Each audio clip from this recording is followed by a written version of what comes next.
Hello guys, welcome back to study. This is Dheeraj Kumar. Good morning everyone. अभी एक comment आ रहा था कि सर मैथ की क्लास जो 12 बजे चल रही थी वो क्यों नहीं चला रहा। पहली बात ये, मैथ की क्लास जो 12 बजे चल रही थी उसकी टाइम हमने 5 बजे कर दिया, फिर भी क्लास आ क्यों नहीं रही है ना। तो गाइज आज जो है, मैं बोला था ना कि मैं एक दो दिन थोड़ा काम में बिजी रहूंगा, बट आज जो है आपकी मैथ की क्लास होगी, मतलब सैटरडे को 5 मार्च 2022, ठीक है। तो जिस दिन वीडियो अपलोड कर रहा हूँ उस दिन की बात कर रहा हूँ। आज 5 बजे क्लास चलेगी और टाइम एंड डिस्टेंस का एक क्लास हुआ है, बाकी का क्लास जो है 2 घंटा लगे चाहे 3 घंटा लगे, आज खत्म कर लेंगे टाइम एंड डिस्टेंस चैप्टर को, ठीक है। और संडे को जो है एक लाइव क्लास तो नहीं चलेगी, बट एक न्यू चैप्टर को मैं खत्म करके वीडियो अपलोड कर दूंगा। फिलहाल बहुत बातें हो गई, टेंशन ना लो। आज शाम को 5 बजे लाइव आना आप लोग। इसको कंटिन्यू करते हैं। 2 पार्ट 3 पार्ट हमने कर रखा है, इसका 3 पार्ट कर लिया, ये चौथा पार्ट है। और 5 से 6 पार्ट के अंदर ना टोटल ये जीके की क्लास खत्म हो जाएगी, जो मैं 500 प्लस क्वेश्चन करा रहा था वो। बाकी आयुष सर की 4 क्लासेस जाएगी, इन सभी क्लासेस को कर लो, जीके कंप्लीट हो जाएगा आपका। तो इतने जीके कर लोगे तो काम हो जाएगा। और साथ में एक काम और करो, ये जो बेस्ट प्रैक्टिस सेट आपको ऑनलाइन टेस्ट सीरीज दे रहा हूं मैं आपको, ये टेस्ट सीरीज लगा लो गाइस। इस टेस्ट सीरीज को लगाने के बाद कोस्ट गार्ड एग्जाम के अंदर सेक्शन 1 में जो आपका 60 मार्क्स का होता है ना, उसमें 55 प्लस स्कोर होगा। और एक चीज ना, इसमें ये फायदा है कि आपने टेस्ट अभी लगा लिया, ठीक है, एक बार लगा लिया आपने, इसके अंदर 10 टेस्ट हैं, आपके स्कोर जो भी हैं वो कुछ टाइम के बाद ऑटोमेटिकली रिसेट हो जाएंगे, ठीक है। आपने लगा लिया ना, आपके मान लो 60 में से 50 स्कोर आ गए, तो कुछ टाइम के बाद मैंने जानबूझ के ऐसा करवा दिया कि रिसेट कर दिए जाएंगे और फिर से आप इस टेस्ट सीरीज को लगा लोगे, फिर कुछ टाइम के बाद रिसेट होंगे फिर से, मतलब पूरे 1 ईयर तक ये वैलिड रहेगा। ये चीज़ आपके लिए बेनिफिशियल है, ठीक है। तो ये चीज़ है। बाकी पिछली जो भी बच्चों ने टेस्ट सीरीज बाई कर रखा होगा उनका स्कोर हम लोग रिसेट करवा देंगे, ताकि आप फिर से एग्जाम से पहले एक बार रिवीजन करो, तो आपका फ्रेश रैंक, फ्रेश मार्क्स, ये सभी चीज़ें आपको पता चल पाए, ठीक है। तो चलो, इस टेस्ट सीरीज को बाई करने में कुछ भी प्रॉब्लम आ रहा है तो एक व्हाट्सअप नंबर है 7279047787, कॉन्टैक्ट कर लो व्हाट्सअप पे, ताकि वहां पे आपको हेल्प कर दी जाए। टेस्ट सीरीज की लिंक जो है डिस्क्रिप्शन में है। और सिक्योर रखना, मतलब ये चीज सिक्योर है कि 55 प्लस स्कोर होंगे आउट ऑफ 60 सेक्शन 1 के अंदर। आगे देखो, तो ये सभी चीजें तो हमने की थी, और क्वेश्चन आपके हिंदी और इंग्लिश दोनों लैंग्वेजेस में होंगे। अभी आगे देखते हैं कहाँ से हम लोग करना है। चलो यहाँ से क्वेश्चन स्टार्ट कर लेते हैं, और इसकी पीडीएफ भी मैं आपको दे दूंगा। समझो, केसर का सर्वाधिक उत्पादन किस राज्य में होता है। तो केसर जो है सबसे ज्यादा उत्पादन कहाँ पे होता है, तो जम्मू कश्मीर में होता है। तो ये चीज याद रखना, जम्मू कश्मीर में क्या होता है, केसर का सबसे ज्यादा क्या होता है, उत्पादन होता है। आगे देखो, इंडियन नेशनल कांग्रेस के प्रथम अध्यक्ष कौन थे, तो ये थे WC बनर्जी, मतलब विमेश चंद्र बनर्जी। यहाँ पे कहीं कहीं WC दिख देता है, तो याद रखना विमेश चंद्र बनर्जी जो है, बनर्जी, वो जो थे इंडियन नेशनल कांग्रेस के प्रथम अध्यक्ष थे। गांधी जी किसे अपना राजनीतिक गुरु मानते थे, तो ये थे गोपाल कृष्ण गोखले, ठीक है। ये बहुत इंपॉर्टेंट क्वेश्चन है, एग्जाम में पूछता है कि गांधी जी के राजनीतिक गुरु कौन थे, गोपाल कृष्ण गोखले थे। अब यह पंडित हरिप्रसाद चौरसिया जो है किस वाद्य यंत्र को बजाते थे वो भाई, तो वो बांसुरी से संबंधित है, ठीक है। हरिप्रसाद चौरसिया जो है वो किस म्यूजिकल इंस्ट्रूमेंट को प्ले करते हैं, वो बांसुरी, फ्लूट, ठीक है। आगे देखो, भारत का प्रधानमंत्री बनने के लिए कम से कम कितनी आयु होनी चाहिए। ये प्राइम मिनिस्टर के बारे में बात कर रहा है, तो मिनिमम 25 ईयर्स। 25 ईयर्स के बाद आप प्राइम मिनिस्टर बन सकते हो, बट इतना कम एज में अभी तक तो कोई बना नहीं है। आगे देखो, सांची के स्तूप का निर्माण किसने करवाया था, सांची का स्तूप का निर्माण अशोक ने कराया था, ठीक है। तो ये एग्जाम में पूछा जाता है क्वेश्चन। आगे देखो, यक्षगान किस राज्य का लोक नृत्य। अब ये एक देखो, एक क्या है ना, फोक डांस है, इससे रिलेटेड क्वेश्चन आता है बहुत सारा। जैसे कल भी मैंने 3 कराया था आपको, कथकली, भारतनाट्यम और कुछ कराया था, मुझे याद नहीं आ रहा, कल मैंने कराया था 3, कल के वीडियो में। आज यक्षगान है, और ये होता है कर्नाटका में, ठीक है, ये कर्नाटका से रिलेटेड है। ये मैकमोहन रेखा जो है, बताओ किस दो, मतलब इंडिया चाइना के बीच में, 2 कंट्रीज के बीच की एक लाइन है मैकमोहन, ठीक है। और वहीं पे आपसे रेड क्रॉस के बारे में पूछा जाता है, 39वीं समानांतर, ये सभी चीजें एग्जाम में आती है, मैं धीरे धीरे सब करा दूंगा आपको। आगे पूछ रहा है, प्याज में खाद्य भाग, मतलब प्याज का कौन सा हिस्सा हम खाते हैं, ऑनियन का, वो होता है तना। वो ऑप्शन में जड़ होता है, रूट, तो बहुत सारे लोग रूट आंसर कर देते हैं, वो गलत हो जाएगा। प्याज जो होता है ऑनियन का, वो हम लोग तना खाते हैं। आप बोलोगे सर तो प्याज अंदर होता है, ठीक है, तो प्याज के अंदर जो निचला वाला पार्ट होता है ना, ऐसे ऐसे, ये जड़ होता है, और ये वाला पार्ट, और ये जो तना होता है, और उसके ऊपर जो ग्रीन ग्रीन दिखती है वो लीफ होती है, उसकी पत्ती होती है, ठीक है। क्योंकि पत्तियों में क्या होता है, क्लोरोफिल, जिसकी वजह से वो ग्रीन दिखता है। समझ में आ गया ना। आगे देखो, श्रव परिसर में, मतलब वो साउंड बताओ, आवृत्ति बताओ, फ्रीक्वेंसी जिसको हम लोग साउंड को सुन सकते हैं। तो 20 हर्ट्ज से 20,000 हर्ट्ज जो मैंने साइंस में पढ़ाया था आपको, ठीक है। 20 हर्ट्ज से 20,000 हर्ट्ज। आगे देखो, मधुबनी किस राज्य की लोक चित्रकला है, बिहार में, ठीक है। मधुबनी पेंटिंग कहाँ की फेमस है भाई, वो तो वो बिहार की है। विश्व का सबसे ऊंचा पर्वत शिखर माउंट एवरेस्ट, वो किस देश में स्थित है? तो माउंट एवरेस्ट जो है वो नेपाल में, और ये विश्व का सबसे ऊंचा क्या है? पर्वत शिखर है। तो ये भी चीज याद रखोगे आप। किस नदी को दक्षिण की गंगा कहा जाता है? दक्षिण की गंगा, ठीक है। ऐसे साउथ इंडिया के जो है गंगा के नाम से जाना जाता है उसको गोदावरी को। ओके, मतलब बिना किसी विरोध के उसको निर्विरोध कहा जाता है। वो कौन से एकमात्र राष्ट्रपति थे? तो नीलम संजीवा रेड्डी को बिना किसी विरोध के, मतलब निर्विरोध चुने जाने वाले एकमात्र राष्ट्रपति थे ये, ठीक है। आगे देखो, संसार का सबसे बड़ा डेल्टा, सुंदरबन डेल्टा जो है वो कौन सी नदियां बनाती है? मतलब ये कोई भी डेल्टा नदियों के द्वारा बनाया जाता है, तो ये सुंदरबन डेल्टा को वो कौन सी नदियां बनाती हैं, ये चीज पूछ रहा है। गंगा और ब्रह्मपुत्रा मिलके, ठीक है। सुंदरबन डेल्टा जो है किस दो नदियों को मिलकर जो बना हुआ डेल्टा आता है? गंगा और ब्रह्मपुत्रा का द्वारा बनाई डेल्टा को क्या सुंदरबन डेल्टा कहा जाता है। और इसके बारे में ये भी है, संसार का सबसे बड़ा डेल्टा है ये। सिंधु घाटी सभ्यता का बंदरगाह वाला नगर कौन सा था? ये बहुत इंपॉर्टेंट क्वेश्चन है गाइस, लोथल। इसके अलावा और भी बंदरगाह थे, ठीक है, बट उसमें से मेन था लोथल, जहां से मोस्टली एग्जाम में क्वेश्चन पूछे जाते हैं, मतलब फेमस था। किसे सितार और तबले का जनक माना जाता है? सितार और तबला जो है दोनों क्या है? एक इंस्ट्रूमेंट ही है, ठीक है ना। इसका जनक माना जाता है अमीर खुसरो को, ठीक है ना। अमीर खुसरो को ये चीज पूछा जाता है एग्जाम में, या फिर सितार बोल देगा या फिर तबला, कोई एक भी दे सकता है और दोनों भी दे सकता है। तो आप एग्जाम में कर लोगे। अमीर खुसरो को सितार और तबले का जनक कहा जाता है। विश्व का सबसे ऊंचा पठार कौन सा है? पामीर का पठार कह लो या फिर तिब्बत का पठार कह लो, ये दोनों है, एक ही नाम है। पामीर का पठार या फिर तिब्बत का पठार, एक ही नाम है। ओके, आगे देखो, योजना आयोग का अध्यक्ष कौन होता है? कल मैंने बताया था ये चीज, फिर मैंने रिपीट क्यों किया सर? बहुत इंपॉर्टेंट क्वेश्चन है कि प्राइम मिनिस्टर होते हैं। नीति आयोग आपने पढ़ा होगा, ठीक है, इसी को बदल के योजना आयोग कर दिया गया। आगे देखो, वनस्पति घी के निर्माण में कौन सी गैस प्रयुक्त होती है? तो जो भी वनस्पति होता है घी, उसमें बनाने के लिए हाइड्रोजन गैस की क्या होती है? उपयोगिता चाहिए, ठीक है। इंग्लिश चैनल को पार करने वाली प्रथम भारतीय महिला कौन थी? वो थी मिहिर सेन, ठीक है। मिहिर सेन नहीं, मिहिर सेन नाम है उनका, ठीक है। या फिर आप सेन लिखते हो तो ऐसे, या फिर सेन, जैसे भी लिखते हो नाम याद रखना, मिहिर सेन नाम है उनका। आगे, एक अश्व शक्ति मतलब एक हॉर्स पावर बराबर कितना होता है? 746 वाट, ठीक है, 746 वाट। तो ये चीज याद रखना। 1 HP बराबर होता है 746, ठीक है। आगे देखो, पानी की बूंदों का जो है गोल होना क्यों, मतलब क्यों गोल होती है? तो वो पृष्ठ तनाव, ठीक है, सरफेस टेंशन के कारण होती है वो, ठीक है। यही कहीं कि पृष्ठीय बल लिख देता है इसको, तो टेंशन ना लेना, सरफेस टेंशन या फिर सरफेस फोर्स, जो भी लिखा होगा उसको आंसर करना। आगे देखो, मानव निर्मित प्रथम रेशा कौन था? ह्यूमन के द्वारा बनाया गया फर्स्ट मैनमेड फाइबर कौन सा था? नाइलॉन। नाइलॉन को कहा जाता है कि मानव द्वारा प्रथम बनाया हुआ रेशा है।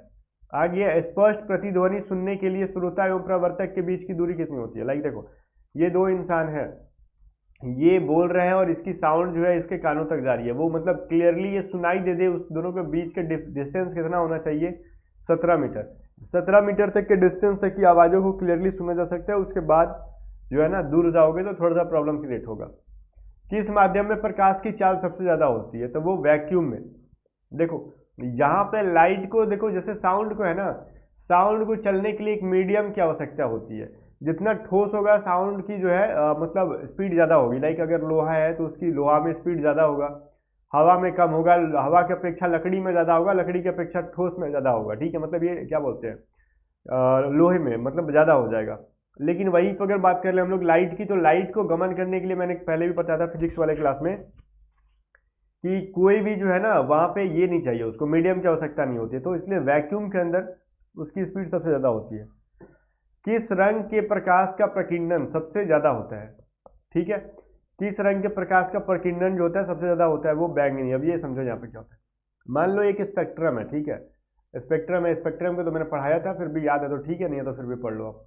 ये अगर सूर्य का प्रकाश पड़ता है और ये 7 रंगों में विभाजित हो जाता है, पता है, मैंने पढ़ा था। स्पेक्ट्रम क्या करता है? सूर्य के रंगों को, श्वेत रंग को, व्हाइट कलर को, ये 7 अलग अलग डिफरेंट रंग में बदल देता है। तो बैंगनी कलर जो है ये सबसे ज़्यादा फैल जाएगा चारों ओर, तो उसी को प्रकीर्णन कहते हैं, स्कैटरिंग, सबसे ज़्यादा फैल जाना। और रेड कलर जो है वो सबसे कम फैलेगा, इसीलिए जो है दूर से भी इसको देखा जा सकता है और बैंगनी को दूर से नहीं देखा जा सकता। यही रीज़न है कि जो हम लोग खतरे के सिंबल के रूप में रेड लाइट को यूज़ करते हैं। आगे देखो, वाहनों की हेडलाइट में किस दर्पण का प्रयोग होता है? तो वाहनों की हेडलाइट में अवतल दर्पण का यूज होता है। आकाश में टिमटिमाते हैं तारे, ऐसा क्यों? प्रकाश के अपवर्तन के कारण, ड्यू टू लाइट रिफ्रैक्शन। ये साइंस की क्लास में मैंने पढ़ाया था। प्राथमिक कलर किसे कहते हैं? तो इसको कहते हैं आरबीजी, ठीक है। अब बोलोगे आरबीजी क्या होता है sir? RBG red blue and green, ठीक है। तो यहाँ पे थोड़ा सा उल्टा लिखा हुआ है, रेड ग्रीन एंड ब्लू, कोई बात नहीं है, नंबर वही है। राम और श्याम बोलो चाहे श्याम और राम बोलो। अब आरजीबी और आरबीजी बोलने में क्या आसान हो जाता है, आरबीजी सिर्फ हम लोग आरबीजी याद कर लेते हैं, रेड ब्लू एंड ग्रीन, ठीक है। तो इन तीनों को हम लोग प्राइमरी कलर मानते हैं, मतलब सारे कलर्स लगभग इन्हीं से मिलकर बने होते हैं। वायुयानों के टायरों में कौन सी गैस भरी जाती है? तो इनके जो होता है ना हीलियम, हीलियम ऐसा क्यों होता है? वो बहुत ही मतलब हल्की गैस होती है, इसके वजह से।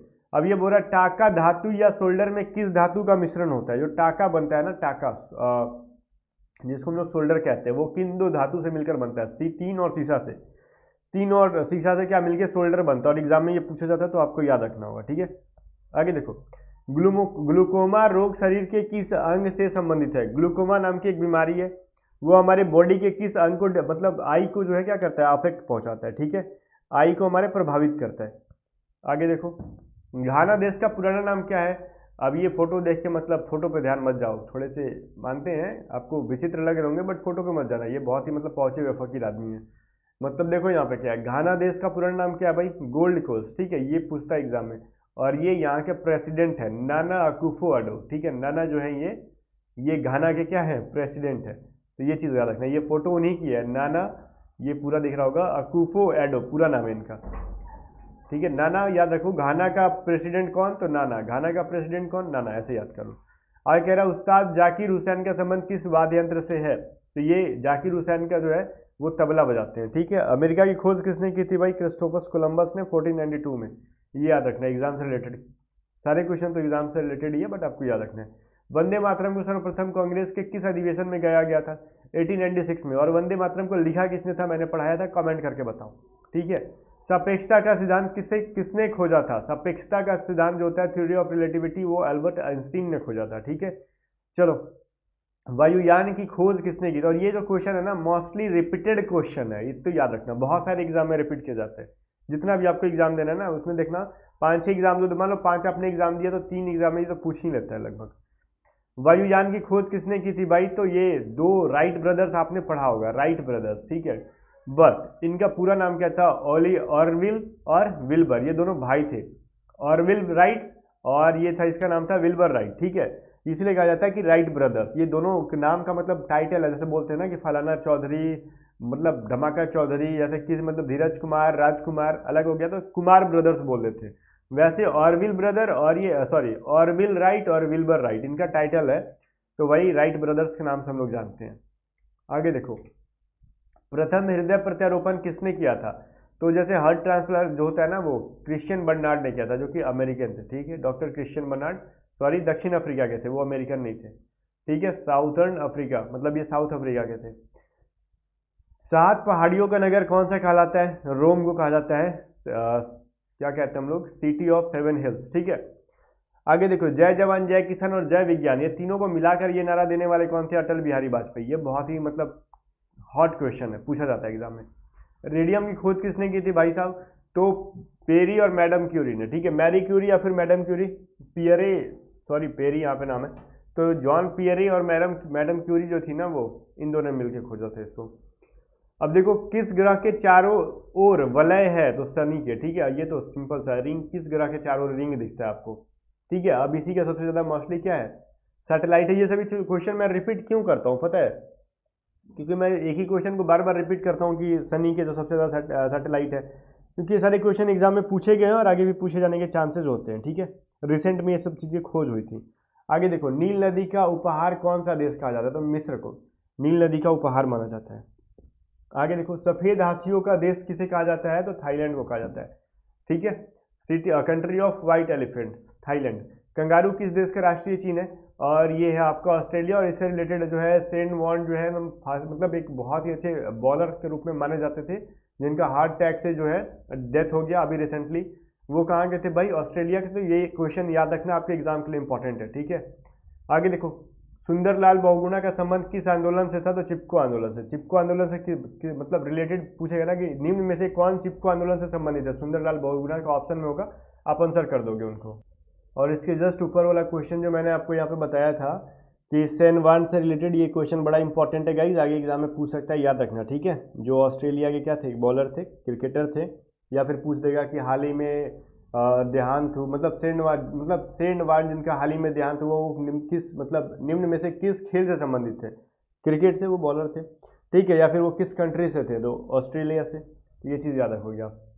आगे देखो, घना पक्षी विहार कहाँ स्थित है? तो घना पक्षी विहार जो है गाइस भरतपुर राजस्थान, मतलब जो राजस्थान में भरतपुर है वहाँ से संबंधित है। भारत में जंगली गधे कहाँ पाए जाते हैं गाइस? तो वो कच्छ के रण में, मतलब गुजरात में, ठीक है। जंगली गधे कहाँ? गुजरात में, और गुजरात के कच्छ के रण में पाए जाते हैं। तो मीन कैप जो है, मीन कैप एक बुक है, ठीक है, एडोल्फ हिटलर ने लिखा था इसको, जिसका मतलब है हिंदी में मेरा संघर्ष, ठीक है। हिटलर ने वाकई काफ़ी संघर्ष किया। हिटलर की कभी मतलब जीवनी को पढ़ना, वो बहुत ही पुअर फैमिली से बिलोंग करता था और बहुत ही मतलब वो जर्मनी के सेना में भी रह चुका था। तो मतलब बाद में वो तानाशाह कैसे बना, जरा पढ़ना, बहुत ही मतलब इंटरेस्टिंग इंसान था ये, मतलब ये समय ने उसको तानाशाह बना दिया। बट एडोल्फ हिटलर जो है वो इस बुक का क्या राइटर है। तो गाइज आज की क्लास में कोशिश करते हैं कि 50 क्वेश्चन ही करते हैं, क्योंकि वीडियो बहुत बड़ा बन जा रहा है और बच्चे जो है बोर हो जाते हैं, ठीक है। तो 50 क्वेश्चन को हम लोग सफिशियंट मानते हैं अभी, और नेक्स्ट पार्ट में भी 50 क्वेश्चन करा दूंगा, ताकि जब 100 क्वेश्चन करा लूँ तो बच्चे बोर हो जा रहे हैं। और जाते जाते फिर इस टेस्ट के बारे में बता दूँ, ये टेस्ट सीरीज बाई कर ही लेना, बिकॉज इस टेस्ट को बाई करने से बेनिफिट होगा गाइज आपको। सेक्शन 1 के अंदर रॉक करके आओगे, क्योंकि देखो जीडी हो, डीबी हो, या फिर कोई भी आंतरिक हो, अगर जिसमें सेक्शन 2, 3, 4 है, आपको भी पता है कि अलग सेक्शन में बहुत ज़्यादा स्कोर करना मुश्किल हो जाता है, बस पासिंग मार्क्स क्वालिफाई करते करते बच्चे थक जाते हैं।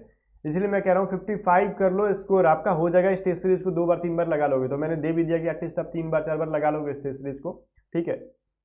तो 55 आपके स्कोर हो जाएंगे। तो मान लो 55 हम यहाँ से स्कोर कर जाते हैं, आप दूसरे सेक्शन में अंदर 30 स्कोर भी कर लेते हैं, 35 स्कोर भी कर लेते हैं, तुम्हारे 90 स्कोर तो ऐसे ही मिल जाएंगे, ठीक है। तो समझ लो ना यहाँ पे, ये बड़ा इंपॉर्टेंट हो जाता है आपके लिए। फिर मिलते हैं नेक्स्ट वीडियो में, तब तक के लिए बाय बाय।